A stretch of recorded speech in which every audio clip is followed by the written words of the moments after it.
body shrinks, but your ears and nose continue to grow. So each of my dad's 6 baby foxes will eventually grow into his nose. Now, your nose grows, but your brain shrivels. It shrinks. Dad began to lose his mind at 74, my freshman year of college, which is also the year I penned the most unfortunate coming out letter in the history of coming out letters. Like my ideal boyfriend, this letter is untoppable. Would you like to hear it? Okay. Dear, no, hold on, let me give you the whole forensics treatment. Okay. Judges ready? Dad, surprise, I'm gay. This lifestyle isn't going to be easy for any of us. Last week, I met a guy named Chris. Yesterday, he dumped me for a little troll. I feel betrayed by the entire homosexual population. Here's the kicker. Much love. Ragan. I love how I jumped in there without any lube. Surprise, I'm gay! My dad's like, ouch, give me a sec. Don't just ram it in there like that. Then I immediately unload my gay drama on him. Dad, some 30-year-old cokehead into teenage boys broke up with me. What do I do? I'll never meet another one like him again! That night, Dad called my mom and cried. This man who practically begged me to come out of the closet at 11 claimed he never saw it coming. Ooh, phrasing. Never saw it coming, that's what she said. Sorry, okay. When it comes to inappropriate, not particularly funny comedy, this fruit didn't fall far. Whenever I moved to Austin for college, I visit Dad a couple of times a year, and each time I came home, he'd conveniently forget that I came out of the closet. He'd say, hey, Rain, you met any nice women? Every time. You think coming out of the closet's difficult? Try coming out to your 76-year-old father 40 times, and his response was always the same. Well, if you've never been with a woman, how can you know? To which I would reply, so Dad, have you ever been with a guy? Then how can you know? Oh, well, yeah, I guess that makes a lot of sense. I never thought of it that way before. God, Dad, stop being so homophobic, you homophobe. It was easier for me to think that Dad was homophobic than suffering from the early stages of Alzheimer's disease. I know how to deal with homophobia, drama, anger, angst. I didn't know how to acknowledge Dad's senility, so I treated it like a one-night stand who spends the night and then you had to deal with the next morning. I kept my eyes firmly closed, pretended I was still asleep, and waited for him to go away. Is he gone yet? Oh, look, he left a note. Oh, it's dated. Classy. July 1999. Do you believe in love? Love! Oh, oh! Ha! I can hear something inside me say, I really don't think you're strong enough. Oh! As I was saying, before Cher so rudely interrupted, sorry, kid. Oh! It is July 1999. 4 months prior, Dad promised me that he'd come to my college graduation, but I was left waiting for Godot. Dad was a no-show. He ghosted me. Now it's Father's Day. I call him right before my dinner shift at Romano's Macaroni Grill. Happy Father's Day.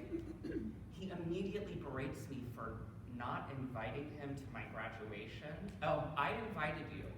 We had this conversation months ago. You promised me that you would come, Dad. Now you're trying to blame me?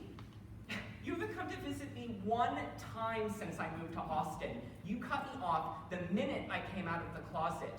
You paid for my brother Leonard to go to Cornell. I worked my way through school, Dad, and you couldn't even show up to celebrate. This is bullshit. We went back and forth, and we're screaming at each other. But now I know he earnestly didn't remember. No matter how hard I try, you keep pushing me aside and I can't break through. There's no talking to you. 5 years later, Dad was admitted into a hospice home specifically designed for Alzheimer's patients. It's so sad that you're leaving. I need time to believe it.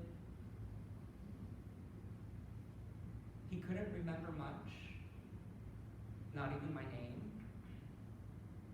but his baby blue eyes twinkled with recognition when I walked into the room, like his head didn't remember, but his heart did. He couldn't tell you what happened 5 minutes ago, but if you started to sing songs from a musical, he'd finish the lyrics. Hey, Dad, don't tell me not to live, just sit and putter. Life's candy and the sun's a ball of butter. Don't bring around a cloud, don't rain on my parade. My brother Leonard called one warm July day and said, the next drip of morphine is going to be his last. Are you ready? In speech competitions, I rehearsed this moment 1,000 times using other people's words. Am I ready? Am I ready? Judges ready? Lightning tears through Houston's sky. As I stand in front of my father's pine casket,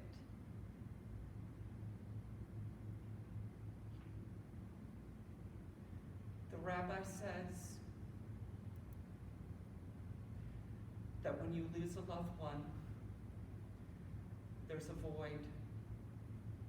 The hole never fills, you just get used to the absence.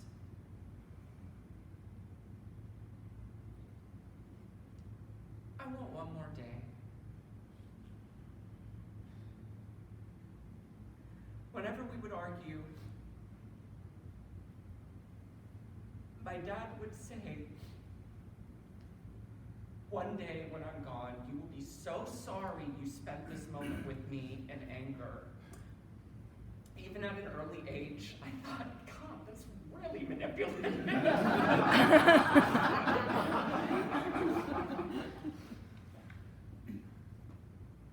But those words were prophetic. I want one more nap with my dad.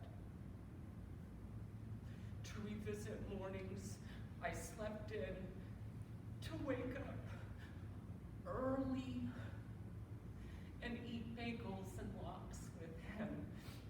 I want to go back to bloom in reverse, push my roots deep in the soil in which my fathers planted. Take me back to emerald grass pressed under his feet, the mighty oak of my family. Take this fruit back to its tree.